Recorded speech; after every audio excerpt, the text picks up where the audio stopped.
Today we will discuss types of firms. That is the next topic. So what are the different types of firms? What are their merits, demerits, then what are their features? This kind of things we will discuss. So first of all, what is a firm? A firm is a commercial organization operating for profit. So the main aim of a firm is making profit. So it is an organization operate for making profit. And in other words, we can say it is an organization which make use of the services of factors of production and produce the output with the help of a technology and with the help of a process.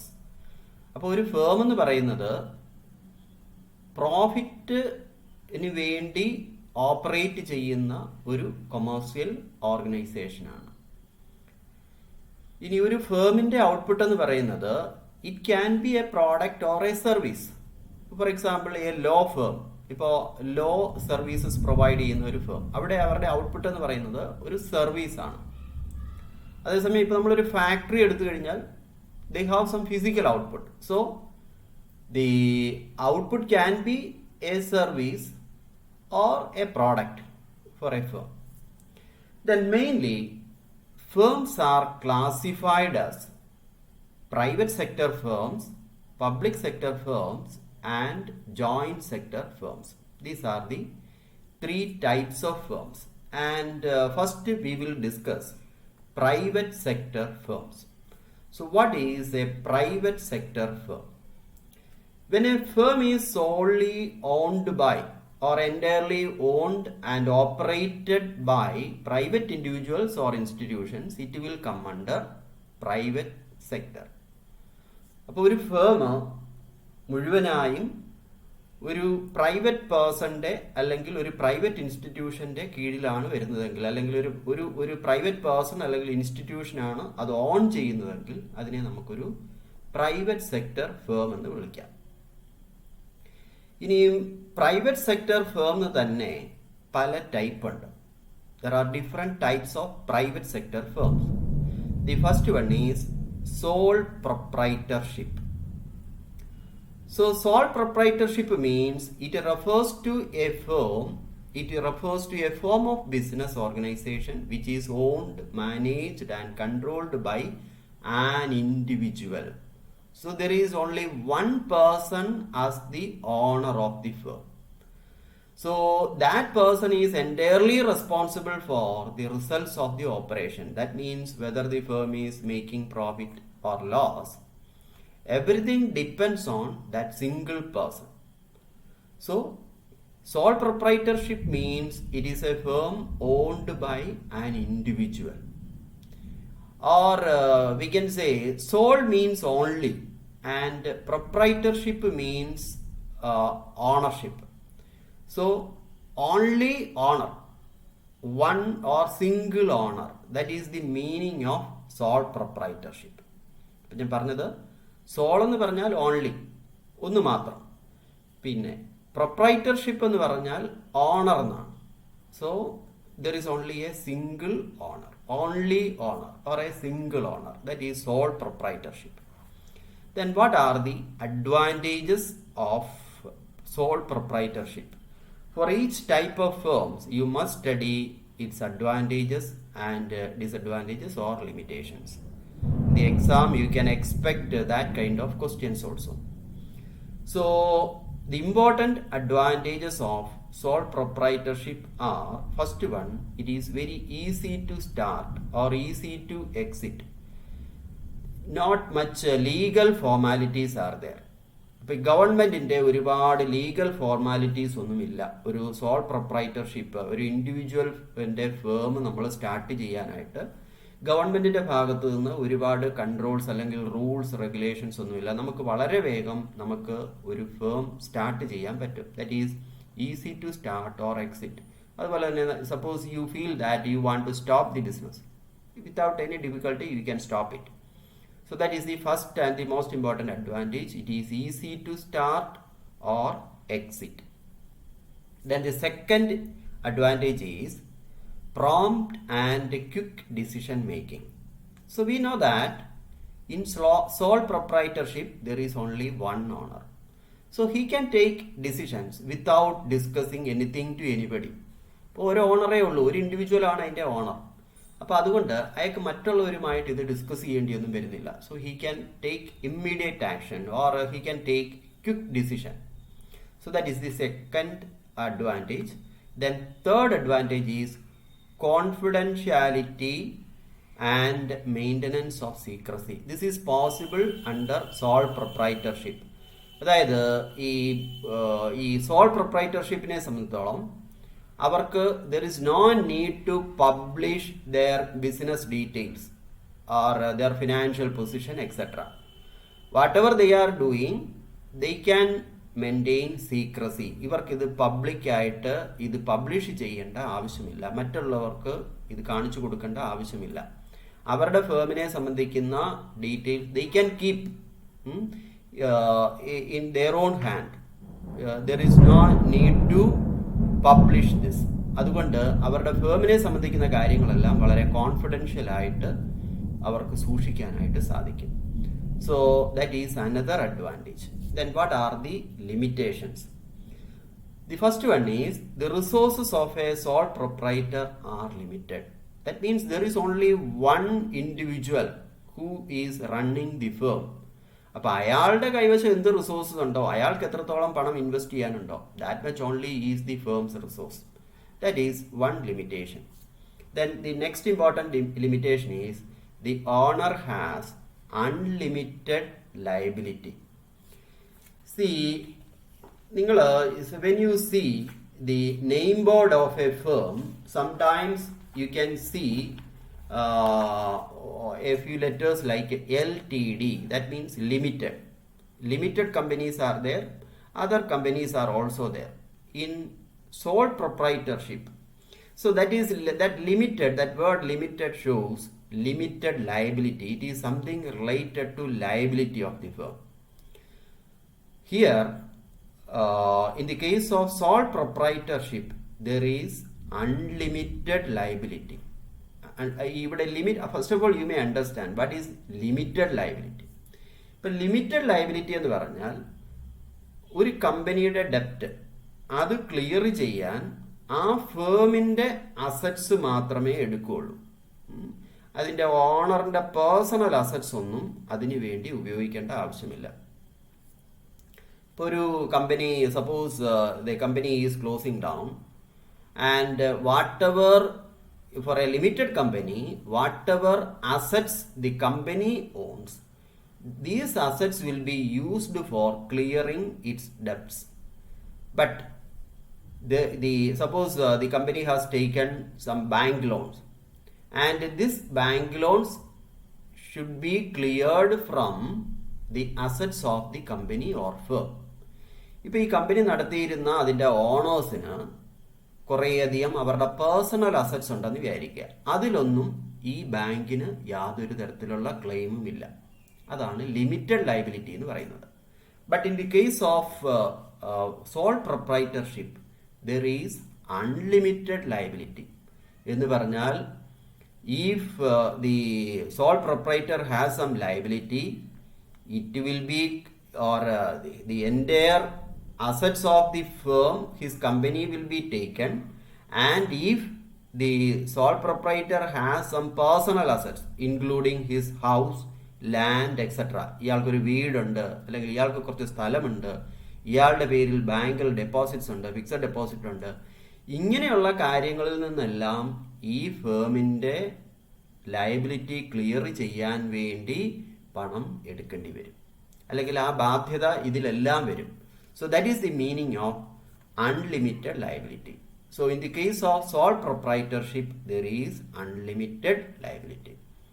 Assets of the firm as well as the personal assets of the owner, രണ്ടും ഇവരുടെ കടബാധ്യത തീർക്കാൻ വേണ്ടി എടുക്കേണ്ടി വരും.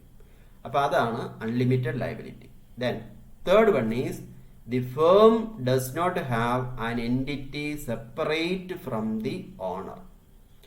എന്ന് പറഞ്ഞാൽ ഈ ഓണറിൽ നിന്നൊരു സെപ്പറേറ്റ് എൻറ്റിറ്റി ഇല്ല.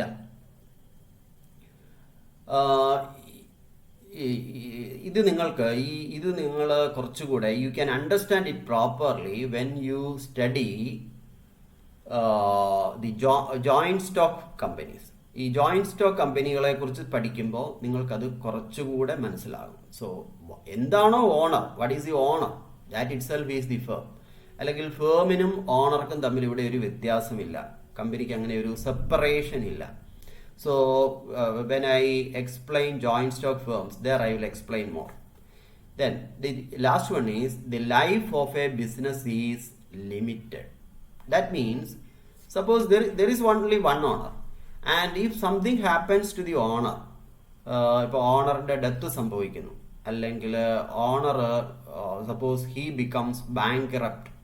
ഇപ്പോൾ ഒരു ഇയാൾക്ക് ഒരുപാട് കടബാധ്യതയൊക്കെ വന്ന് ബിസിനസ് അപ്പോൾ അവിടെ സ്റ്റോപ്പ് ചെയ്യേണ്ടി വരും. അപ്പോൾ അതോടുകൂടി ആ ബിസിനസ് ഇല്ലാതാവും. So when there is a death of the owner, the business ends there. പിന്നെ അങ്ങോട്ട് ആ ബിസിനസ് ഉണ്ടാവില്ല, because there is only one owner. So these are the limitations. Then next type is under private sector or private firms, next type is partnership. See, partnership is a form of business in which two or more individuals decides to start a common business. അപ്പോൾ രണ്ടോ അതിലധികമോ ആൾക്കാർ ചേർന്ന് നടത്തുന്ന ഒരു ബിസിനസ്സാണ് ഈ partnership എന്ന് പറയുന്നത്. So what are the features of partnership? See, first one is about liability. The partners of a firm have unlimited liability. ഞാൻ ഓൾറെഡി പറഞ്ഞു എന്താണ് ലിമിറ്റഡും അൺലിമിറ്റഡ് ലയബിലിറ്റി എന്ന്. അപ്പോൾ പ്രൊപ്രൈറ്റർഷിപ്പ് പോലെ തന്നെ പാർട്ട്ണർഷിപ്പിലും അൺലിമിറ്റഡ് ലയബിലിറ്റിയാണ്. ദെൻ രണ്ടാമത്തെ കാര്യം sharing of profit and loss. ഇവിടെ since there are a few people as partners, whenever there is some profit or when there is loss, it will be shared among the partners.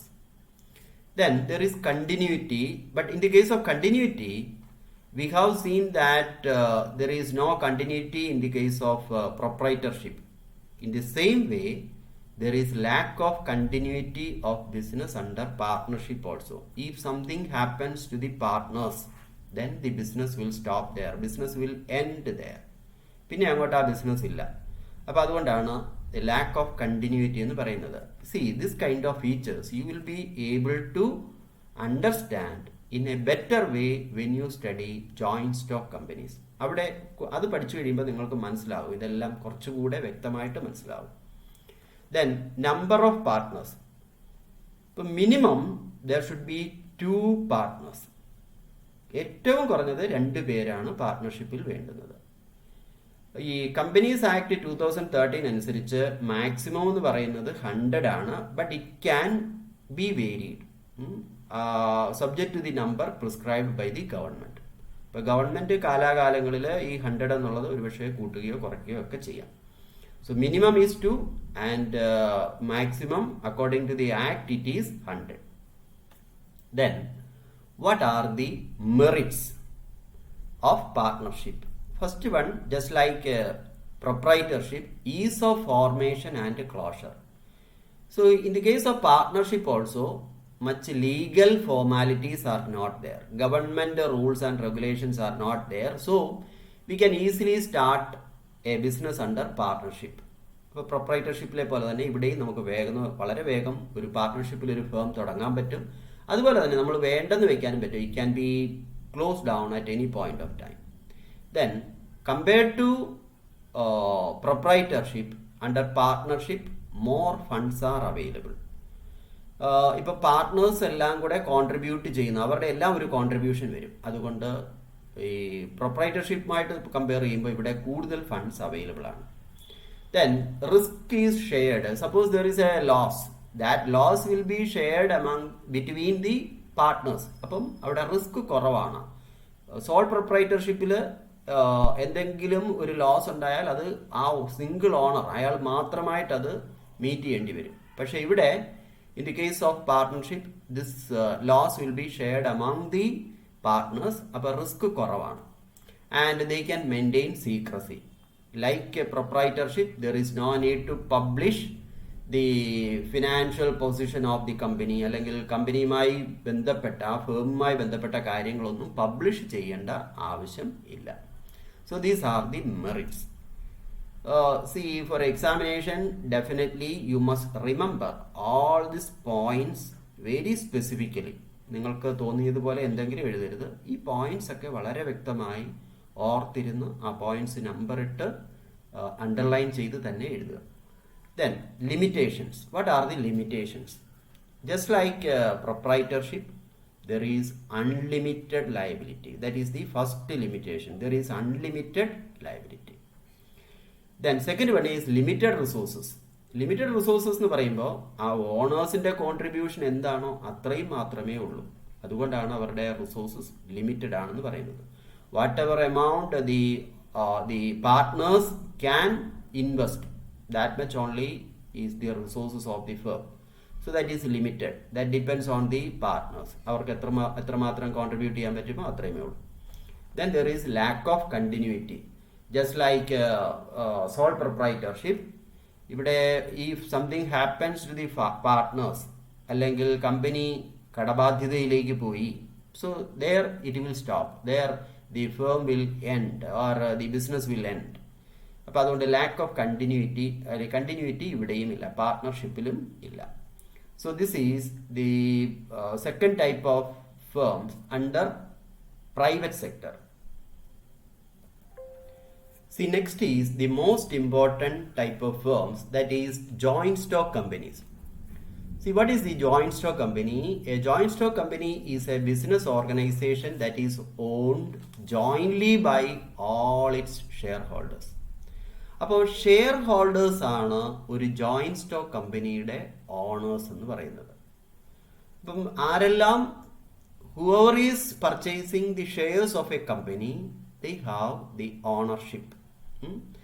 That is, they are all the owners of the firm. And its scope and functions are governed by memorandum of association signed among the members. ഇപ്പോൾ ഒരു joint stock company start ചെയ്യുമ്പോൾ ആ start ചെയ്യുന്ന ആൾക്കാരെല്ലാം കൂടെ ചേർന്ന് they will sign a memorandum of association. So in that memorandum of association ഈ കമ്പനിയുമായി ബന്ധപ്പെട്ട് അതിൻ്റെ ഫങ്ഷനിങ്ങുമായി ബന്ധപ്പെട്ട് എല്ലാ കാര്യങ്ങളും അതിൽ പറഞ്ഞിരിക്കും. ആ മെമ്മോറാണ്ടം ഓഫ് അസോസിയേഷനിലുള്ള കാര്യങ്ങൾക്കനുസരിച്ചായിരിക്കും കമ്പനി മുമ്പോട്ട് പോകുന്നത്. ഇനി if a joint stock company is earning some profit, then it will be divided among the shareholders. അപ്പം അങ്ങനെ ഷെയർ ഹോൾഡേഴ്സിന് കൊടുക്കുന്ന ആ പ്രോഫിറ്റിന് പറയുന്നത് ഡിവിഡൻഡ് എന്നാണ്. അപ്പോൾ ഷെയർ ഹോൾഡേഴ്സ് കമ്പനി അല്ലെങ്കിൽ ജോയിന്റ് സ്റ്റോക്ക് കമ്പനികൾ വർഷാവർഷം അവർ ഏൺ ചെയ്യുന്ന പ്രോഫിറ്റ് ഡിവിഡൻഡ് ആയിട്ട് ഷെയർ ഹോൾഡേഴ്സിന് കൊടുക്കുന്നു. A joint stock company is known as a limited company because the liability of the shareholders is limited to the proportion of shares held. അപ്പം മറ്റ് രണ്ട് ഫേംസിനെ അപേക്ഷിച്ച്, ടൈപ്പ് ഓഫ് ഫേംസിനെ അപേക്ഷിച്ച്, that means it is unlike sole proprietorship or partnership. Here the liability is limited. ഇപ്പോൾ suppose you are purchasing the shares of A company. ഇപ്പം നിങ്ങൾ 10,000 rupees shares നിങ്ങൾ വാങ്ങി. ഇനി ഈ കമ്പനിക്ക് ഒരുപാട് കടബാധ്യത വരുന്നു. മേ ബി ആ 10,000 rupees നിങ്ങളുടെ നഷ്ടമാകാം. ബട്ട് കമ്പനിയുടെ കടം തീർക്കാനൊന്നും നിങ്ങളുടെ പേഴ്സണൽ അസറ്റ്സിൽ നിന്ന് ഒന്നും ക്ലെയിം ചെയ്യാൻ സാധിക്കില്ല. അപ്പം നമ്മുടെ പേഴ്സണൽ അസറ്റ്സിനെ അത് അഫക്റ്റ് ചെയ്യില്ല. So that is the meaning of limited liability. See, a company can be a private limited company or a public limited company. ഇത് തമ്മിൽ ചില വ്യത്യാസങ്ങളുണ്ട്. ഒരു പ്രൈവറ്റ് ലിമിറ്റഡ് കമ്പനിയും ഒരു പബ്ലിക് ലിമിറ്റഡ് കമ്പനിയും. മേജർ ഡിഫറൻസ് എന്ന് പറയുന്നത്, in the case of A private limited company, the number of share holders, the maximum is 200 only.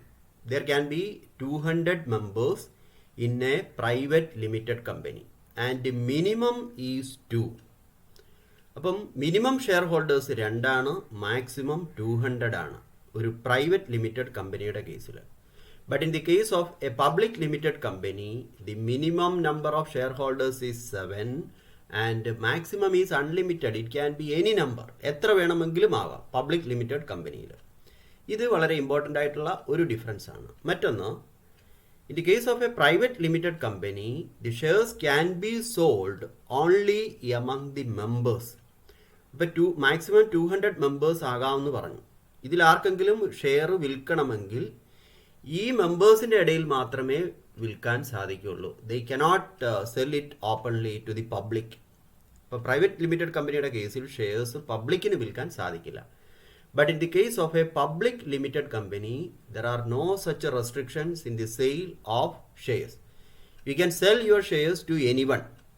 That is another difference. There are a lot of differences. These are the two major differences. Joint stock company പറഞ്ഞപ്പോൾ ഒരു company എന്നുള്ള നിലയിൽ ഒരു കമ്പനിയെക്കുറിച്ച് ഈ ഒരു classification പറഞ്ഞു എന്ന് മാത്രമേ ഉള്ളൂ. ഇതൊരു കമ്പനിയുടെ കേസാണ്. Then, what are the features of a joint stock company? So a joint stock company, first one, it's independent legal entity. Independent legal entity എന്ന് പറഞ്ഞാൽ ഷെയർ ഹോൾഡേഴ്സ് അല്ലെങ്കിൽ ഓണേഴ്സും കമ്പനിയും രണ്ട് എൻറ്റിറ്റിയാണ്. Or the company is independent of the owners or the shareholders. Company will be moving on, shareholders will come and go. ഇപ്പൊ ഷെയർ ഹോൾഡേഴ്സിന് എന്ത് സംഭവിച്ചാലും പുതിയ ഷെയർ ഹോൾഡേഴ്സ് വരുന്നു, ഉള്ളവർ പോകുന്നു, ഇതൊന്നും കമ്പനിയെ ബാധിക്കില്ല. The company will be going on. അതുകൊണ്ടാണ് പറയുന്നത് അതിനൊരു ഇൻഡിപെൻഡന്റ് ലീഗൽ എൻറ്റിറ്റി ഉണ്ടെന്ന്. Then as I already explained, it has limited liability. ഇപ്പൊ ലയബിലിറ്റി ലിമിറ്റഡ് ആണ്. And there is A common seal. അപ്പൊ കോമൺ സീൽ എന്ന് പറയുമ്പോൾ ഇവിടെ ഇൻഡിപെൻഡന്റ് ലീഗൽ എൻറ്റിറ്റി ഉണ്ടെന്ന് പറഞ്ഞു. So when the company is reaching an agreement with someone, അല്ലെങ്കിൽ company ആരുമായിട്ടെങ്കിലും ഒരു കോൺട്രാക്റ്റിൽ ഏർപ്പെടുന്നു, എല്ലാ ഷെയർ ഹോൾഡേഴ്സും അല്ല അവിടെ സൈൻ ചെയ്യുന്നത്, കമ്പനിയാണ് യഥാർത്ഥത്തിൽ സൈൻ ചെയ്യേണ്ടത്. ബട്ട് ഈ കമ്പനി എന്ന് പറയുന്നത് usually we say it is an artificially created person. അങ്ങനെ ഒരാളില്ല എങ്കിലും കമ്പനിയെ ഒരാൾ പോലെയാണ് നമ്മൾ കാണുന്നത്. So there is a seal for the company. So when they sign an agreement, the company seal will be affixed. പിന്നെ ഈ കമ്പനിയെ മാനേജ് ചെയ്യുന്നത് it will be managed by the board of directors. അപ്പൊ ഈ ബോർഡ് ഓഫ് ഡയറക്ടേഴ്സ് കമ്പനിയുടെ seal വെച്ച് കഴിഞ്ഞാൽ board of directors sign ചെയ്യും. പക്ഷെ അവരൊരു വിറ്റ്നസ് എന്നുള്ള നിലയിലാണ് സൈൻ ചെയ്യുന്നത്. ആ കമ്പനിയുടെ സീലിനാണ് പ്രധാനം. So there is A common seal. അപ്പൊ എല്ലാ കാര്യങ്ങളിലും കമ്പനിയുമായി ബന്ധപ്പെട്ട എല്ലാ കാര്യങ്ങളിലും ഈ കമ്പനിയുടെ സീല് അഫിക്സ് ചെയ്യും. അപ്പൊ ആ സീല് വെച്ച് കഴിഞ്ഞാൽ കമ്പനി അങ്ങനെ ഒരു കാര്യത്തിൽ ഏർപ്പെട്ടു എന്നാണ് അതിന്റെ അർത്ഥം. Then the board of directors will sign as the witness. Then transferability of shares. ഞാൻ പറഞ്ഞു ഷെയർസ് ക്യാൻ ബി ട്രാൻസ്ഫേർഡ്. ഇന്ന് നമ്മൾ വാങ്ങുന്ന share tomorrow if you feel that you want to sell, you can sell the shares, there is no problem. Then separation of ownership and management. ഇപ്പോൾ ഒരു joint stock കമ്പനിയുടെ കേസിൽ share holders ആണ് അതിൻ്റെ owners എന്ന് പറയുന്നത്. But the management will be on the board of directors. അപ്പോൾ അത് രണ്ട് പേരിലാണ്. പക്ഷേ ഇൻഡിവിജ്വൽ സിംഗിൾ ഓണർ അല്ലെങ്കിൽ സോൾ പ്രൊപ്രൈറ്റർഷിപ്പിലും പാർട്ട്ണർഷിപ്പിലും ഒക്കെ ഈ പാർട്ട്നേഴ്സ് അല്ലെങ്കിൽ പ്രൊപ്രൈറ്റർ തന്നെയായിരിക്കും അത് മാനേജ് ചെയ്യുന്നത് പലപ്പോഴും. ഇവിടെ ഓണർഷിപ്പും മാനേജ്മെന്റും രണ്ട് ആൾക്കാരുടെ കൈവശമാണ്. Then perpetual existence. One of the limitation of this proprietorship as well as partnership was ഇതിനൊരു കണ്ടിന്യൂറ്റി ഇല്ല എന്ന് പറയും. But in the case of joint stock company there is perpetual existence. Whatever happens to the shareholders, nothing will happening to the company will be going on. Kore shareholders marichupoyi, or suppose there is the death of a few shareholders, nothing happens to the company. പുതിയ ഉള്ള share holders മാറി പുതിയ share holders വന്നു, ഇതൊന്നും കമ്പനിയെ ബാധിക്കില്ല. The company will be going on. So that is why there is perpetual existence. Then what are the advantages? ഈ നമ്മൾ ഈ പറഞ്ഞ ഫീച്ചേഴ്സ് തന്നെ ഏകദേശം അതിൻ്റെ അഡ്വാൻറ്റേജസ് ആണ്. Limited liability, then perpetual existence, large funds. So in the case of joint stock companies, they can raise large amount of funds. എത്ര share നമുക്ക് ഷെയർ ഹോൾഡേഴ്സിൻ്റെ എണ്ണം ലിമിറ്റഡ് അല്ല, അത് എത്ര ഷെയർ ഹോൾഡേഴ്സ് വേണമെങ്കിലും ആകാം. So we can raise enough funds or mobilise enough funds by selling shareholders. Sole പ്രൊപ്രൈറ്റർഷിപ്പിലും പാർട്ട്ണർഷിപ്പിലും ഇത് പോസിബിൾ അല്ല. How much investment the partners are making or the proprietor is making, that much fund only is available for the firm. പക്ഷെ ഇവിടെ അങ്ങനെയല്ല, എത്ര funds വേണമെങ്കിലും നമുക്ക് മൊബിലൈസ് ചെയ്യാം by selling the shares. Then there is independent legal entity and transferability of shares. These are all the advantages of A joint stock company. Then what are the disadvantages? The first one is complexity in formation. അപ്പോൾ ഇവിടെ in the case of proprietorship and partnership, it was very easy to start a business. But in joint stock company, it is very difficult. Very difficult means there are a lot of legal formalities. You have to comply with all these legal formalities, then only you can start a joint stock company. അപ്പോൾ അതുകൊണ്ട് വളരെ complex ആയിട്ടുള്ള പ്രോസസ്സിലൂടെ നമ്മൾ കടന്നു പോകണം, എങ്കിൽ മാത്രമേ ഒരു ജോയിന്റ് സ്റ്റോക്ക് കമ്പനി നമുക്ക് സ്റ്റാർട്ട് ചെയ്യാൻ പറ്റുള്ളൂ. Then next is conflict of interest. See, in a joint stock company, different groups are there or different stakeholders are there. Different stakeholders എന്ന് പറയുമ്പം ഷെയർ ഹോൾഡേഴ്സ് ഒരു സൈഡിൽ, മാനേജേഴ്സ് മറ്റൊരു സൈഡിൽ, അവിടുത്തെ വർക്കേഴ്സ് അവർ മറ്റൊരു സ്റ്റേക്ക് ഹോൾഡേഴ്സ് ആണ്. ഇതിൻ്റെ പ്രോഡക്റ്റ് ഉപയോഗിക്കുന്ന ആൾക്കാരെ consumers, they are another stakeholders. ഇപ്പം ഇവരെല്ലാം ഇതിൻ്റെ സ്റ്റേക്ക് ഹോൾഡേഴ്സ് ആണ്. ഇപ്പം ഇവരുടെ their interests are different. They have conflicting interest. For example, always the shareholders needs more profit, but managers will try to sell more and more product, more and more output, and they will try to get higher salary and other benefits for them. അതായിരിക്കും മാനേജേഴ്സിൻ്റെ interest എന്ന് പറയുന്നത്. അപ്പോൾ ഇവരുടെ interest എന്നൊക്കെ പറയുന്നത് conflicting ആണ്. Share ഹോൾഡേഴ്സിന് profit മാത്രം മതി, പക്ഷെ മാനേജേഴ്സ് ട്രൈ ചെയ്യുന്നത് മറ്റ് കാര്യങ്ങൾക്കായിരിക്കും. അപ്പോൾ ഈ ഓരോ ഗ്രൂപ്പിൻ്റെയും ഇൻട്രസ്റ്റ് കോൺഫ്ലിക്റ്റിംഗ് ആണ്. Similarly, the consumers, they want to get the product at the lowest price with better quality. അപ്പോൾ അത് പ്രോഫിറ്റ് കൂടുന്തോറും sometimes we will have to compromise with the quality of the product or the price of the product. അപ്പോൾ ഇതുകൊണ്ടാണ് there is conflicting interest എന്ന് പറയുന്നത്. Then there is excessive government control. A joint stock company, they have to follow all rules and regulations of the government. So that is why there is excessive government control. And there is lack of secrecy. So every year, a joint stock company should publish its balance sheet. In leading newspapers, they should publish its balance sheet. അപ്പോൾ ഇവരുടെ balance sheet ഇവർ publish ചെയ്യണം എന്ന് പറഞ്ഞാൽ what are their assets, what are their liability, how much profit they have made in this year, ഇങ്ങനെ അവരെ കമ്പനിയെ സംബന്ധിക്കുന്ന all details they must publish. അതുകൊണ്ട് അവർക്ക് സീക്രസി മെയിൻറ്റെയിൻ ചെയ്യാൻ സാധിക്കില്ല. Then there is delay in decisions. In a joint stock company, before taking a decision, it has to be discussed at various levels. Then only a decision can be taken. ഇപ്പോൾ sole proprietorshipലാണെങ്കിൽ there is only one owner, so he can take an immediate decision. പക്ഷേ joint stock കമ്പനിയുടെ കേസിൽ അങ്ങനെ immediate decision എടുക്കാൻ സാധിക്കില്ല. അത് പല ലെവലിൽ അതിനെക്കുറിച്ചൊക്കെ ഡിസ്കസ് ചെയ്തിട്ടാണ് ഒരു ഡിസിഷൻ എടുക്കുന്നത്. So there will B delay. So these are the disadvantages of A joint stock company. The next is cooperatives. So cooperative is a voluntary association of persons who join together with the motive of welfare of the members. അപ്പോൾ ഈ cooperative societies form ചെയ്യുന്നത് അതിൻ്റെ മെമ്പേഴ്സിൻ്റെ വെൽഫെയറിന് വേണ്ടിയാണ്. It is not for making profit, or profit is not the sole motive of a cooperative society. അപ്പം അതല്ല, ആ കോപ്പറേറ്റീവ് സൊസൈറ്റിയിലെ അംഗങ്ങളുടെ welfare, that is more important.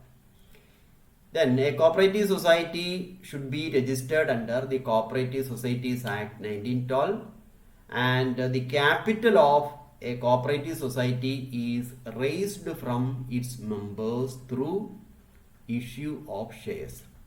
അപ്പോൾ ഈ മെമ്പേഴ്സിന് ഇതിൻ്റെ ഷെയർസ് വാങ്ങാം. ഷെയർസ് എന്ന് പറയുമ്പോൾ ഈ കോപ്പറേറ്റീവ് സൊസൈറ്റിയിലൊക്കെ നമ്മൾ അംഗത്വം എടുക്കുക എന്ന് പറയും. അങ്ങനെ അംഗത്വം എടുക്കുമ്പോൾ നമ്മൾ അവിടെ മെമ്പർഷിപ്പ് എടുക്കുക. അപ്പോൾ അതുവഴിയാണ് there is a membership fee. അതുവഴിയാണ് ഈ കോപ്പറേറ്റീവ് സൊസൈറ്റി ഫങ്ഷൻ ചെയ്യാൻ ആവശ്യമുള്ള ക്യാപിറ്റൽ കണ്ടെത്തുന്നത്. Then its dealings are confined to members only, mainly. അപ്പോൾ ഈ മെമ്പേഴ്സിന് മാത്രമേ ഇവിടെയുള്ള നടക്കുന്ന പല കാര്യങ്ങളിലും പങ്കെടുക്കാൻ സാധിക്കുകയുള്ളൂ. ഇപ്പം അവിടെ ഒരു എലക്ഷൻ വരുന്നു. Only the members of the cooperative society can vote. Then mainly there are two types of cooperative societies. The first one is consumers cooperative societies. ഇപ്പോൾ കുറേ ആൾക്കാർ ചേർന്ന് ഒരു കൺസ്യൂമേഴ്സ് കോപ്പറേറ്റീവ് സൊസൈറ്റി ഫോം ചെയ്യുന്നു. അവർ ചെയ്യുന്നത്, so they will purchase in this consumers cooperative society, they will purchase goods in bulk quantities from the wholesalers. So they are avoiding the middleman. So they will get the products at a lower price. Then these products will be sold to the public or to the members at a lower price when compared to the open market price.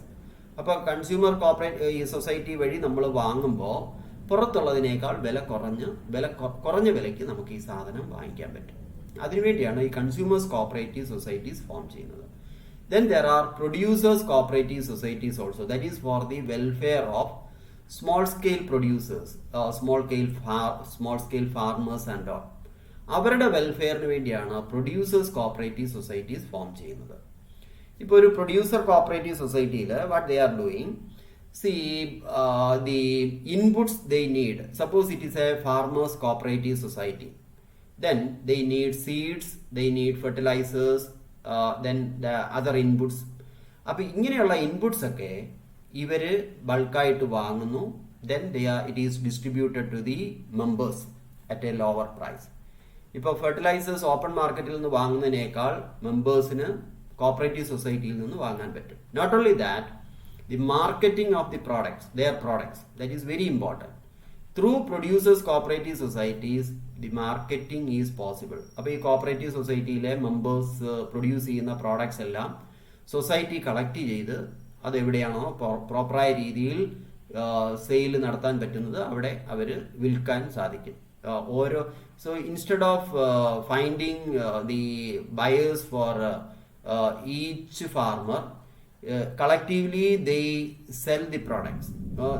അപ്പോൾ ഇവരുടെ output എല്ലാം കൂടെ ഒരുമിച്ച് കൊണ്ടുവന്ന് cooperative സൊസൈറ്റിയിൽ കൊണ്ടുവന്നിട്ട് cooperative society വഴി അത് വിൽക്കുന്നു. So these are all the activities of producers cooperative societies. When they get some profit, it will be shared among the members, or it will be utilized for future investment and all.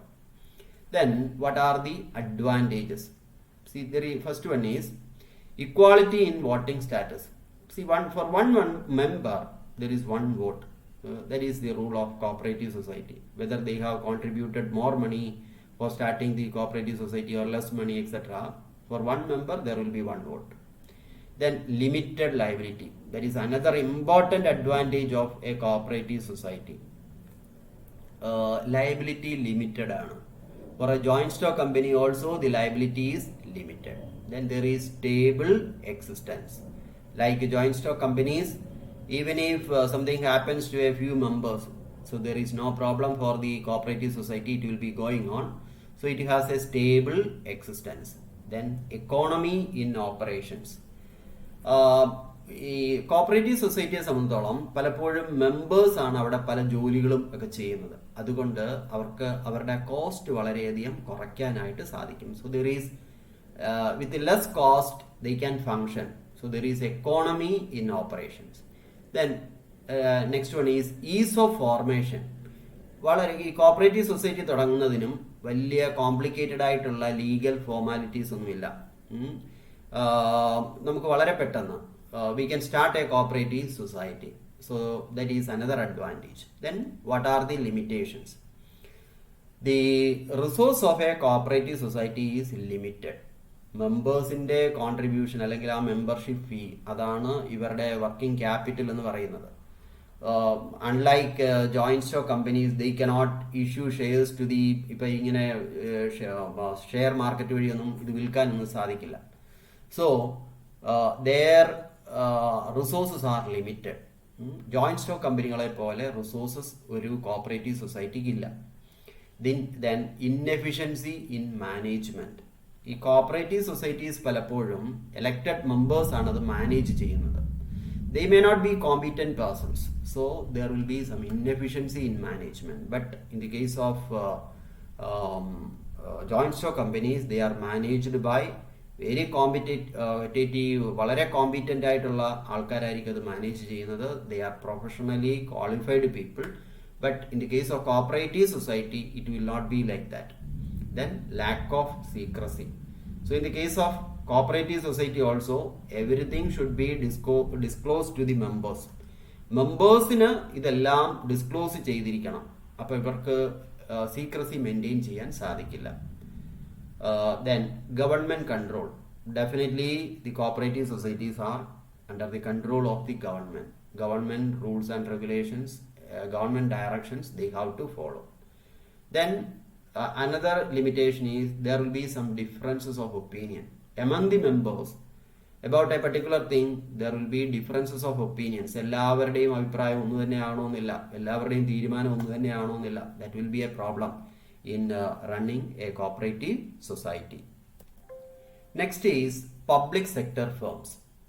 See, public sector, government is the investor or owner of a business. That doesn't mean that in the case of a public sector unit, the entire investment is to be made by the government. But 51% of the shares of the company or the business will be from the government. അപ്പോൾ ഈ 51% shares അല്ലെങ്കിൽ 51% investment നടത്തിയിരിക്കുന്നത് government ആയിരിക്കണം. അപ്പോഴാണ് അതൊരു public sector unit ആയിട്ട് നമുക്ക് എടുക്കാൻ പറ്റുന്നത്. കാരണം 51% എന്ന് പറയുമ്പോൾ the management or the ownership is with the government. Then what are the advantages? See, balanced economic growth. Sometimes the private sector will not be ready to invest on certain projects. ചിലപ്പോൾ അത് profitable ആയി വരില്ല, അല്ലെങ്കിൽ ഇത് ആ ഒരു huge investment requirements ആവാം. അപ്പോൾ അതൊക്കെ കൊണ്ട് പ്രൈവറ്റ് സെക്ടർ അവിടെ ഇൻവെസ്റ്റ് ചെയ്യാൻ എപ്പോഴും റെഡി ആകണമെന്നില്ല. So in that case, the government can invest or government can start a firm, and that helps to a balanced economic growth. അവിടെ പബ്ലിക് സെക്ടർ വന്നില്ല എങ്കിൽ അല്ലെങ്കിൽ ഗവൺമെന്റ് ഇൻവെസ്റ്റ്മെന്റ് നടത്തില്ല എങ്കിൽ അവിടെ ഒരു പ്രോപ്പറായ രീതിയിലുള്ള എക്കണോമിക് ഗ്രോത്ത് ഉണ്ടാകില്ല. അപ്പോൾ so when the government makes such an investment, it will help to a balanced to attain a balanced economic growth. Then through public sector units, a large number of people are getting employment opportunities. Then third one is profits for public welfare. If a public sector unit makes some profit, it will be used for the welfare of the society or welfare of the public. ഇപ്പോൾ ഏതെങ്കിലും ഇപ്പോൾ railway profit ഉണ്ടാക്കിയാൽ ആ profit ഇന്ത്യയിലെ ജനങ്ങളുടെ മൊത്തത്തിലുള്ള വെൽഫെയറിന് വേണ്ടിയാണ് ആ പ്രോഫിറ്റ് ഉപയോഗിക്കുന്നത്. So profit for welfare. These are the advantages. Then of course some disadvantages are also there. First one is evils of bureaucracy. See, in a public sector unit everything is managed by the government officials. അപ്പോൾ അതുകൊണ്ട് തന്നെ there will be very ഇപ്പോൾ ഭയങ്കരമായ delay ഉണ്ടാകാം. There will B delay in decision making. ഇപ്പോൾ government തലത്തിൽ ഒരു decision എടുക്കണമെങ്കിൽ ഒരുപാട് ആൾക്കാരുമായിട്ട് അതിന് ചർച്ച ചെയ്തതിനൊക്കെ ശേഷമായിരിക്കും ഒരു ഡിസിഷൻ എടുക്കുന്നത്. So there will be delay. That kind of delay is seen in the case of public sector units. So evils of bureaucracy, not only that, ഈ ബ്യൂറോക്രസി എന്ന് പറയുമ്പോൾ എല്ലാ തരത്തിലുമുള്ള പ്രോബ്ലംസ് അവിടെ വരാനുള്ള സാധ്യതയുണ്ട്. ഈവൻ സം പൊളിറ്റിക്കൽ ഇന്റർഫിയറൻസ്, ഇപ്പം ഇതൊക്കെ പോസിബിൾ ആണ്. Then extravagance and inefficiency. See we know this. We criticize some public sector units for extravagance. അവിടെ നമ്മൾ പറയാറുണ്ട്, ഇതിൻ്റെ മാനേജേഴ്സ് അല്ലെങ്കിൽ ഇതിൻ്റെ ജോലിക്കാർക്കൊക്കെ അനാവശ്യമായി ഒരുപാട് ശമ്പളം കൊടുക്കുന്നു, അല്ലെങ്കിൽ ഒരുപാട് അലവൻസസ് അവരെടുക്കുന്നു, അങ്ങനെയൊക്കെ നമ്മൾ പറയാറുണ്ട്. മാത്രമല്ല, there will be inefficiency, that we know. Most of the public sector units, they are all making loss, not profit. അതിന് കാരണം ഇതാണ്, പബ്ലിക് സെക്ടർ യൂണിറ്റ്സ് പൊതുവെ ഇൻഎഫിഷ്യൻ്റായ രീതിയിലാണ് അതിൻ്റെ മാനേജ്മെൻറ്റ്, അതിൻ്റെ നടത്തിപ്പ്. So there will B inefficiency. So these are the disadvantages. Then of course joint sector firms are also there. ഇപ്പോൾ joint sector എന്ന് പറയുന്നത് it is A kind of simple partnership between the private sector and the government sector. ഇപ്പോൾ ഏതെങ്കിലും ഒരു particular പ്രോജക്റ്റിൽ government സെക്ടറും private സെക്ടറും ഇവർ രണ്ടുപേരും കൂടെ ചേർന്ന് ഇൻവെസ്റ്റ്മെൻറ്റ് നടത്തുക, that is joint sector. In such firms ownership and control are effectively shared between public sector agencies on the one hand and a private group on the other. അപ്പോൾ ഇതിൻ്റെ ഓണർഷിപ്പും കൺട്രോളും ഒക്കെ ഗവൺമെൻറ്റും ഏതെങ്കിലും ഒരു പ്രൈവറ്റ് കമ്പനി അല്ലെങ്കിൽ ഒരു private sector ഗ്രൂപ്പും രണ്ടുപേരും കൂടെ ചേർന്നാണ് ഇതിൻ്റെ മാനേജ്മെൻറ്റും ഇതിൻ്റെ നടത്തിപ്പും ഒക്കെ മുമ്പോട്ട് കൊണ്ടുപോകുന്നത്. An important advantage of joint sector is that the resources of two sectors can be combined. അപ്പോൾ ഈ ഹ്യൂജ് ഇൻവെസ്റ്റ്മെൻറ്റ് ആവശ്യമുള്ള ഒരു കേസ് ആണെങ്കിൽ, ഒരു പ്രോജക്റ്റ് ആണെങ്കിൽ, the government can make investment and a private firm also can make investment. അപ്പോൾ ഈ huge investment requirement നമുക്ക് മീറ്റ് ചെയ്യാനായിട്ട് സാധിക്കും. So there will B enough resources four undertaking that project. That will be an advantage of this joint sector firms. Some other advantages are also there, but for us joint sector is not much important. അങ്ങനെ ഞാൻ പറയുന്നില്ല, എങ്കിലും നമുക്ക് കൂടുതലായിട്ടും നമുക്ക് എന്താണ്, private sector firms ആണ് ഏറ്റവും ഇമ്പോർട്ടൻ്റ് ആയിട്ടുള്ളത്. അതാണ് ഒരു ഇക്കോണമിയെ ഡോമിനേറ്റ് ചെയ്യുന്നത്. So sole proprietorship, then partnership, joint stock companies, ഇതൊക്കെയാണ് വളരെ ഇമ്പോർട്ടൻ്റ് ആയിട്ടുള്ളത്. Next is objectives of a firm. What are the important objectives of a firm? The first one is profit maximization. Conventionally, this is the most important objective of a firm, profit maximization. Without profit, a firm cannot survive. So, profit maximization is an important objective. Second one is sales maximization. Actually, different economists has given different objectives for a firm. ഇപ്പോൾ William ബോമോൾ എന്ന് പറയുന്ന economist, he says sales maximisation is the most important objective. അപ്പം അതിന് അയാൾ പറയുന്ന ഒരു reason, the managers, their salary and other benefits depends on the sales, not on profit. ഇപ്പം ഇവർക്ക് കൂടുതൽ സെയിൽസ് നടത്തിയാൽ അവർക്ക് കിട്ടുന്ന ബെനിഫിറ്റ്സ് ഒക്കെ കൂടും. So managers will try to sell more instead of making more profit. A minimum profit is absolutely needed. ഒരു minimum profit ഉണ്ടെങ്കിലേ കമ്പനിക്ക് മുമ്പോട്ട് പോകാൻ പറ്റുള്ളൂ. പിന്നെ ഒരു മിനിമം പ്രോഫിറ്റ് കിട്ടിക്കഴിഞ്ഞാൽ പിന്നെ അവർ ഈ managers they will try to sell more or they will try to try for sales maximization. അപ്പം ബോമോൾ പറയുന്നത് സെയിൽസ് മാക്സിമൈസേഷൻ ആണ് ഒരു ഫേമിൻ്റെ ഗോൾ എന്നാണ്, ഓർ ഒബ്ജക്റ്റീവ് എന്നാണ്, സബ്ജക്റ്റ് ടു മിനിമം പ്രോഫിറ്റ്. കാരണം ഷെയർ ഹോൾഡേഴ്സിനെ ഇവർ സാറ്റിസ്ഫൈ ചെയ്യണം. The managers should always satisfy the shareholders or the owners. For that they need a minimum profit. So first they will try to achieve this minimum profit. Then they will try to maximize sales. അതാണ് ബോമോൾ പറയുന്നത്. Then according to Maris, maximization of growth rate. That is the most important objective of a firm. അതായത് ഇപ്പം നമ്മൾ നേരത്തെ കണ്ടു ഈ share holders their objective or they want to maximize profit, and managers they want to maximize sales. ഇപ്പം Maris പറയുന്നത് these two goals can be achieved simultaneously when there is a balanced growth of the firm.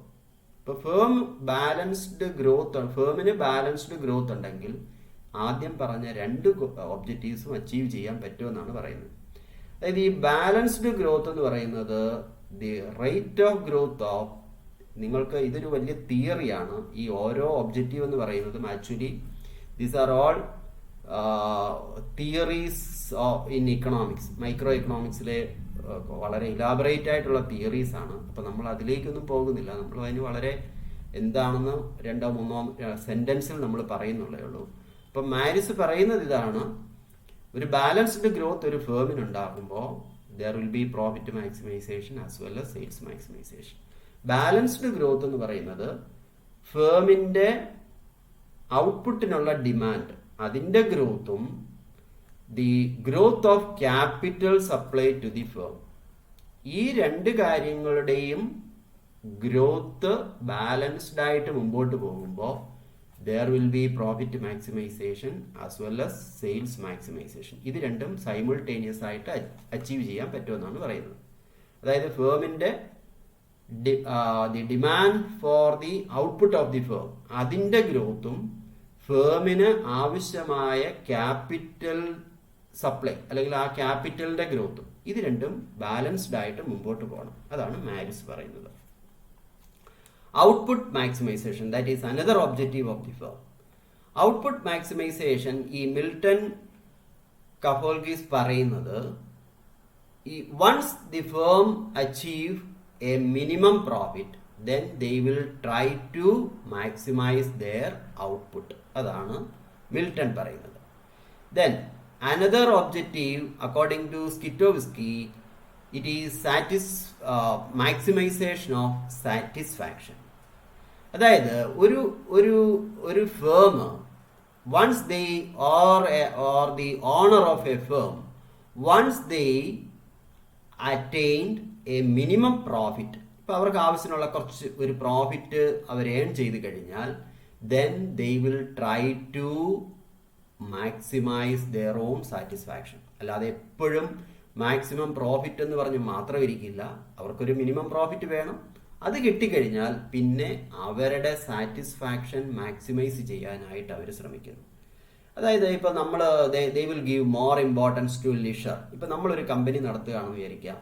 ഇപ്പം നമുക്ക് ആവശ്യമുള്ള profit കിട്ടി, പിന്നെ വീണ്ടും ഒരുപാട് അതിനുവേണ്ടി കിടന്ന് മരിക്കാതെ എന്ന് പറഞ്ഞാൽ ഒരുപാട് ഹാർഡ് വർക്ക് ചെയ്യാതെ വീണ്ടും നമ്മുടെ സമയം മുഴുവൻ അതിനുവേണ്ടി സ്പെൻഡ് ചെയ്യാതെ നമ്മൾ ലിഷറിനും കൂടെ കുറച്ച് സമയം കണ്ടെത്തുന്നു. അപ്പോൾ നമുക്കൊരു മിനിമം പ്രോഫിറ്റ് കിട്ടിക്കഴിഞ്ഞാൽ പിന്നെ നമ്മൾ അത് ചെയ്യുമെന്നാണ് സ്കിറ്റോവ്സ്കി പറയുന്നത്. Then last one is utility maximization. According to Williamson, ഇതെല്ലാം ഞാൻ പറഞ്ഞില്ല, ഇതെല്ലാം ഓരോരോ തിയറീസ് ആണ്. അപ്പോൾ ഈ വില്യംസൺ പറയുന്നത് a firm will try to maximize their utility. Firm എന്ന് പറയുമ്പോൾ ഈ മാനേജേഴ്സ്, എസ്പെഷ്യലി മാനേജേഴ്സ്, ഈ മാനേജേഴ്സ് അവരെപ്പോഴും they will try to maximize their utility, their satisfaction. ഈ മാനേജേഴ്സ് അവരുടെ സാറ്റിസ്ഫാക്ഷൻ മാക്സിമൈസ് ചെയ്യാൻ ശ്രമിക്കുമെന്നാണ്. അപ്പോൾ ഒരു സൈഡിൽ ഷെയർ ഹോൾഡേഴ്സ് ഉണ്ട്. ഒരു ഫേമിനെ സംബന്ധിച്ചോളം the one side there are the shareholders, the other side there are the managers. അപ്പൊ ഈ മാനേജേഴ്സിന് അവർക്ക് ചില ഡിസ്ക്രിഷണറി പവേഴ്സ് ഉണ്ട്. They can take some decisions. അപ്പൊ അവർക്ക് ചില ഡിസിഷൻസ് എടുക്കാനുള്ള പവർ ഈ മാനേജേഴ്സിനുണ്ട്. അപ്പൊ അവർ ചെയ്യുന്നത്, here also they have to ensure a minimum profit. After that they will try to maximize their own utility or satisfaction. അപ്പോൾ ഷെയർ ഹോൾഡേഴ്സിനെ ഇവർ ഒരു മിനിമം പ്രോഫിറ്റ് കൊടുത്ത് സാറ്റിസ്ഫൈ ചെയ്തു. പിന്നെ അവർ ചെയ്യുന്നത് they will try to maximize their own utility. ഇപ്പോൾ ഇവരുടെ യൂട്ടിലിറ്റി മാക്സിമൈസേഷൻ എന്ന് പറയുമ്പോൾ അവരുടെ ജോബ് സെക്യൂരിറ്റി, അവരുടെ സാലറി, അവരുടെ സ്റ്റാറ്റസ്, ഇങ്ങനെയൊക്കെയുള്ള കാര്യങ്ങൾക്ക് അവർ കൂടുതൽ ഇമ്പോർട്ടൻസ് കൊടുക്കുമെന്നാണ് പറയുന്നത്. So these are the objectives of A firm. So types of firms and their objectives that we have completed.